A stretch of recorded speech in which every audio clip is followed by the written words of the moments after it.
Hey guys, my name is Kalieyn and I'm a healer in the 𝗦𝗢𝗗𝗜𝗓. This season I started playing Mythic Plus a little bit more in the hopes of earning the rank 1 title, and I did achieve a score of 2876. I played Resto Shaman mainly, and I've also played a little bit of 𝗦𝗢𝗖𝗓, Disc-Based, and 𝗦𝗢𝗖𝗓. All the Legendaries were recently released on PTR servers, and this video is a brief overview of my first impressions on various Legendary combinations that I think you could potentially see in 9.2. Please do keep in mind this is purely opinion based for my first day of testing. Builds can change and new builds can be discovered, so this is not a guide, but merely an impressions video. I will release a guide early 9.2 for Shaman and potentially other classes on raiding in Mythic Plus, so please make sure you do subscribe to my channel and follow my other socials in the description below.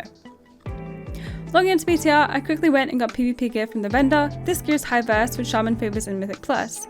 I did not use the new tier set as I do not think it's very impactful as it is based around chain heal, and when I was healing dungeons I don't frequently use chain heal, so its overall impact is fairly low. Going to the vendor, you can also buy the Legendary Waste, which allows your character access to its Covenant Legendary. Looking into the Legendaries available, there were 3 combinations that stood out to me. Firstly, Raging Vesper Vortex with Elemental Equilibrium. Secondly, Raging Vesper Vortex with Deep Tremor Stone, and thirdly, Elemental Conduit with Skybreaker's 𝗦𝗢𝗓𝗓. The first combination that I tested was the Kyrian Covenant Legendary Raging Vesper Vortex, which radiates damage and healing every 3 charges of Vesper Totem spent, and Deep Tremor Stone, which applies a permanent earthquake to your Earth Elemental.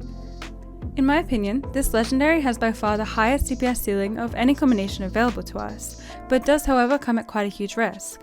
Earth Elementals taunt mobs around them, and during large pulls it can be really difficult for tanks to keep aggro of the Earth Ellie. This significantly limits how much damage it can realistically do, as on most AoE packs it will die before its full duration ends. As you can see in these clips here, even with 2 healers trying to keep the Earth Ellie alive, it still dies fairly quickly in some pulls. We did use BOP in some situations, like the Ardenweald pull and DOS, to keep it alive longer. However, that may not be realistically implemented in keys, as BOP should usually be saved to remove a debuff or prevent another player from dying to melee/threat.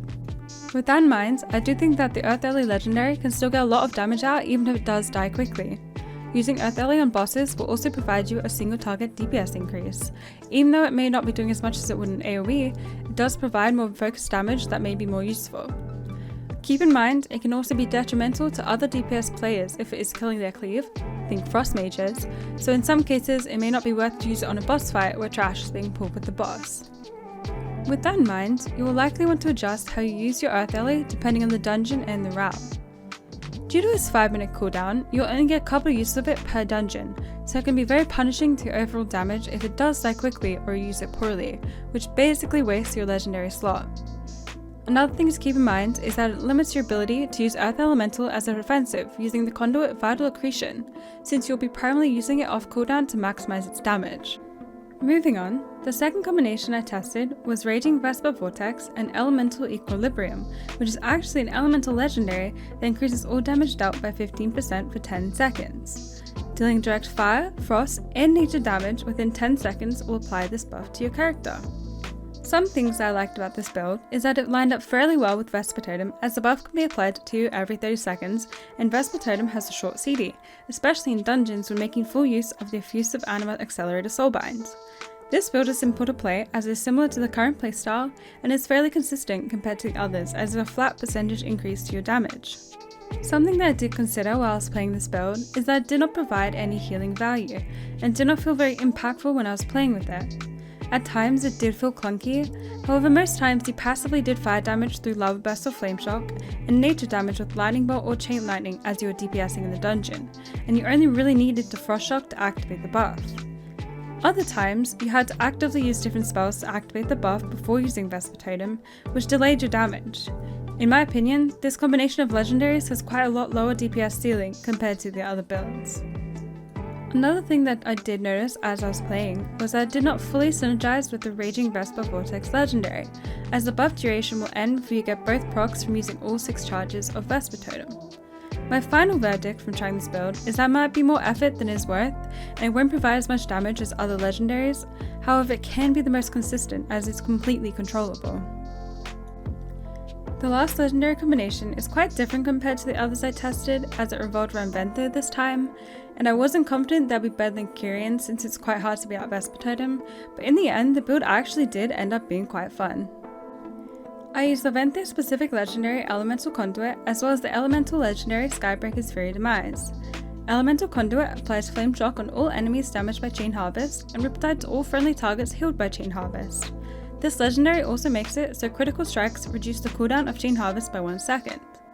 Skybreaker's Fury Demise is a legendary that reduces the cooldown of Fire Elemental, which is of not any use to Resto Shaman, however it also increases the Flame Shock crit chance by 50%, which is what mainly makes this an interesting choice. My thought process behind this combination was that using these two legendaries allowed me to frequently use the 𝗦𝗢𝗖𝗓 ability Chain Harvest, which does both damage and healing. By increasing the amount of targets with Flame Shock and with a higher crit chance, Chain Harvest suddenly had a much shorter cooldown.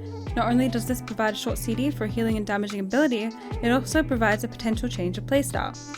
With so many Flame Shocks active in larger trash packs, using the Lava Surge passive, your Lava Burst is constantly being reset and made instant. This can provide the Shaman with a good single target funnel playstyle that can be useful when there is an ad or a boss that needs prior damage. This combination was a bit more fun than the others as I was constantly using instant Lava Burst, allowing me to run around freely. Although this playstyle was more enjoyable, on some packs it did feel like I was global capped when trying to make use of my Lava procs as it was constant, and I had sacrificed procs to heal the party, ultimately making this build feel a little bit more clunky. Looking back at my gameplay however, I could have probably ignored procs to Chain Lightning, however I'm unsure what would do more damage and it would require more testing to get a feel for what was more optimal. My final verdict on this build is that although fun, I don't think it would be the best build to play in 9.2 as it's quite a different playstyle and it isn't exactly what we're looking for, however it could come in handy in niche situations or in dungeons that require 𝗦𝗢𝗖𝗓 like Sanguine Depths or Halls. I would like to end things by saying that all these legendary combinations focus on increasing damage output instead of healing. If you find yourself struggling to keep your party members up or wanting the extra healing, you could easily use the 𝗦𝗢𝗓 or Riptide legendary, which would provide an extra healing boost. That being said, with Shaman having such strong throughput to begin with, as well as a lot of healing cooldowns at their disposal, I imagine that a damage legendary will be the best play heading into 9.2. On top of that, my first impression is that the Earthquake legendary will be the best, but it might require a bit more managing and thinking about its uses to prevent it from dying instantly in certain packs. The 𝗦𝗢𝗓 combination could also be decent if your group was missing a 𝗦𝗢𝗓 and it was a more significant loss for other members of the party to swap covenants. This does wrap up the video, however if you made it this far I appreciate you sticking through it all. I've never made a video like this before, but I wanted to try and expand the content that would be on my channel, so I thought I would give it a try. Once patch 9.2 releases, I might try to release some guides for certain classes for both rating and Mythic Plus, so if you'd like that content make sure you subscribe. Please like this video if you enjoyed it, and if you can think of anything that I need to improve on, please comment it below, or catch me in my stream sometime at Kalieyn on Twitch. And yeah, thank you so much for watching.